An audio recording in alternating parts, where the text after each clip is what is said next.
What's going on, everyone? Welcome back to my channel. July is over, which means it's time to rank all the new releases I saw this month from worst to best. Before we begin, let me know in the comments what your favorite movies were this month, as well as your least favorite. As always, this is just my list and not a definitive ranking. Also, make sure to hit that thumbs up button if you like these videos, as it helps me out immensely by getting my channel out there. And if you're new here, I hope you consider hitting that subscribe button so you can stay up to date with reviews of new releases, older films, hidden gems, and so much more on a near daily basis. So something I need to address before we jump in is, if you follow me for a bit, you'll know that I typically crank out a lot, and I can usually get to a little over 30 movies each month. Well, this month I only got to 13. I missed a lot. I just didn't have the time to see as much as I would have liked. So this is going to be a lot shorter than these videos normally are. There are movies that I thought were only okay, be pretty high on the list, simply because I didn't see that much, and even my number one choice is going to be an odd one, which you'll see why, so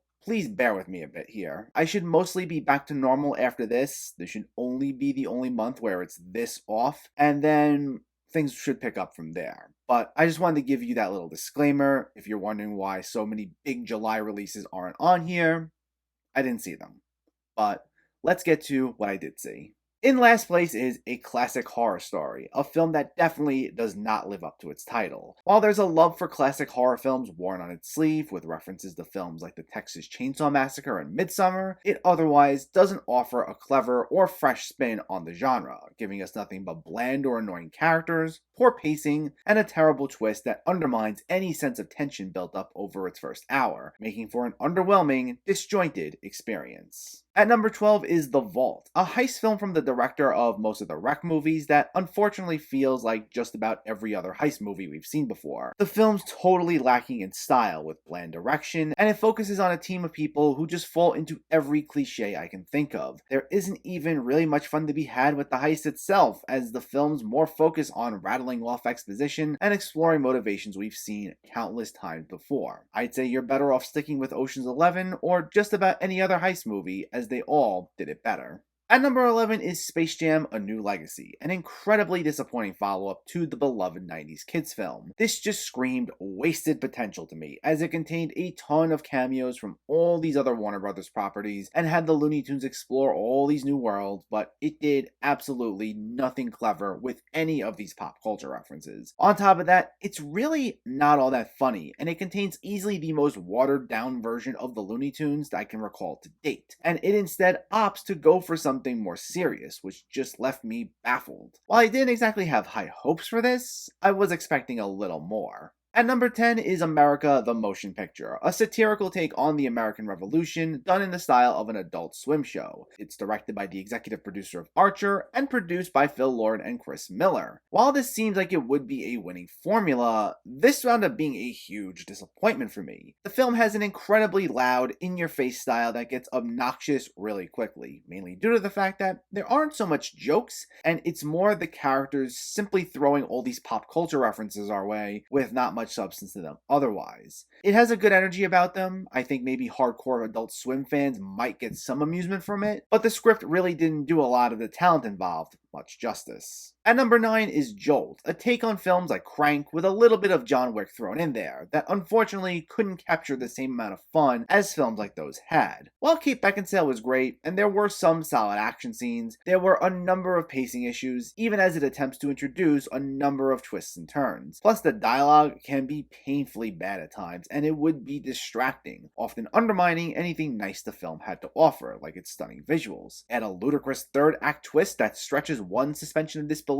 way too much, and it just led to this ending on a sour note. At number 8 is The Seventh Day, an interesting little film that feels like one part The Exorcist and one part Training Day, leading to a very bizarre genre mashup where you have two priests driving around town looking for possessed people to perform exorcisms on. While I don't know this for sure, it felt like it was a film initially written as a detective movie and then later reworked to be about priests. And because it seemed more interested in being a totally different sort of film than it advertised, it's not all that scary, nor is there any solid tension among the characters. Guy Pearce, Vadir Derbez, and Stephen Lang were all solid here, but that's about the best thing I can say this had going for it. At number 7 is the Forever Purge, the supposedly final entry in the Purge series, though I doubt that's actually going to be the case, as series creator James DeMonico already started walking back his initial comments. While subtlety has never been the Purge film's strongest suit, this one doesn't even attempt to have a strand of cleverness. It brings up topical themes that should absolutely be explored, though it moves off those topics as quickly as it brings them up, and it comes off like DeMonico was just going down a checklist and making sure to hit all the references he was told or wanted to make. On top of that, the characters weren't quite as interesting as the other Purge movies this time around, and because of the film's over-reliance on jump scares, it was hard to feel any sort of tension. At number 6 is Gunpowder Milkshake, and these next few I thought were either okay, or I like them enough and just think you should proceed with caution. This is a John Wick-esque action movie that isn't exactly quite as fun as it should have been, but it was still good enough for what it was. It definitely has the style down with bright flashing colors and really well done action scenes, but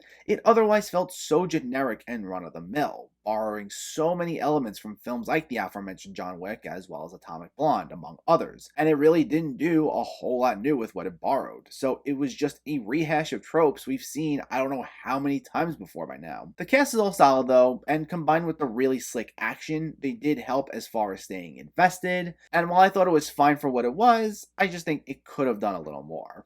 At number 5 is Old, M. Night Shyamalan's latest film, which is yet another divisive entry in his filmography. Some found this to be one of his absolute worst films, while others consider it another misunderstood home run for him. Frankly, I'm somewhere right down the middle. While the way he plays with the concept and themes worked well enough, it definitely needed to do more, as it had some very odd pacing issues and thinly written characters that often took away from what good it did. On top of that, the dialogue and acting would be painfully bad at times, to the point that I even cringed a bit. That being said, while I will totally understand if one said they hated it, it did enough with the concept that I found myself at least engaged the entire time, with it even ending on a fairly solid note, considering Shyamalan's signature twist is not so bad here. While I really wanted more from this, and don't know if I'd find myself revisiting it anytime soon, I thought it was a decent enough time. At number 4 is The Tomorrow War, a sci-fi action movie with a unique premise that does a little more than it lets on, though at the same time, it still doesn't do quite enough, because even at 2 hours and 18 minutes, I still felt like I needed more to feel the full dramatic weight it was looking to hit. I think it's a sort of story that would have been fantastic as a miniseries, though as a movie, it's not bad, with some pretty slick action scenes as well as a great cast, led by a likable Chris Pratt, Yvonne Strahovski, and Sam Richardson. Despite not going as far as I would have liked, what we got was still a fun enough ride. At number 3 is Black Widow, and these next 3 are all at least good, and I would recommend them. This is a solid, entertaining action movie, even if not quite Marvel at their very best. It has a great cast, with Florence Pugh and David Harbour being the two big standouts. It's got some solid direction from Kate Shortland, a nice self-referential sense of humor, and some really slick, well-done action. Though it's clear with this movie that it's just Marvel borrowing a bit from their usual playbook to give us a movie that clearly felt more like it was just to appease everyone wanting a Black Widow movie, rather than because they were actually looking to tell a truly substantial story with this character. The themes of family were nice, but it didn't hit quite as hard as they should have, while the film's villain is one of the weakest in quite some time, with a storyline that clearly knocks off Captain America the Winter Soldier. Now, it's not the great story it should have been, but it is entertaining overall, and if you like the MCU films, I think you'll have a fun enough time with it. At number 2 is Blood Red Sky, a film about vampires on a plane, which I assure you is a lot more compelling than that gimmicky premise suggests. The film mixes two different sorts of genres, those being an action horror film and a family drama, and it surprisingly works pretty well. There will definitely be tonal swings, but the film heavily embraces every element it introduces, and it establishes a nice emotional core that remains consistent throughout it, so it makes the shifts from family elements to bloody vampire violence not be too jarring. Now, it took itself seriously, but not to the point where it didn't know how to have any sort of fun whatsoever, as it would go all out on its action elements, and I appreciate that. Even if you're not totally into vampire movies, I'd say this is worth a shot.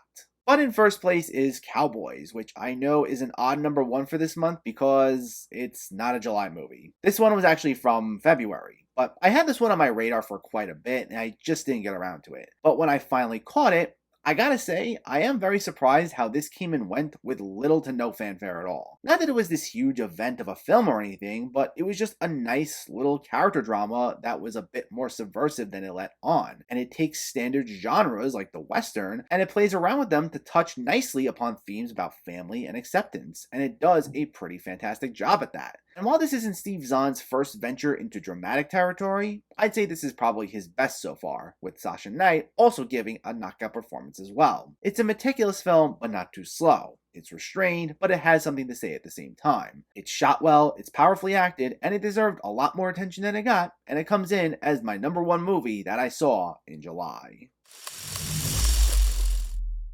And that's that for July, though not an eventful month for me, unfortunately. Again, I know it's not a lot, and my #1 choice wasn't even from July technically, but I simply just had a lot going on top of going back to work. So my schedule was just a little all over the place, and I found myself with less and less free time as the month went on. Like I said at the beginning of this video, hopefully I should be able to get to a lot more in August, as I still plan on covering some movies from each of my most anticipated movies of the month videos that I missed, but we shall see. So stay tuned. But in the meantime, let me know, what were some of your favorite movies in July? Was it anything I listed here? Was it something I left off? Let me know in the comments below so we can discuss. Also, if you enjoyed this video, please like it and share it. And for more movie reviews and film discussion, please make sure to hit that subscribe button to stay updated. Thanks for watching, everyone, and keep having fun with film.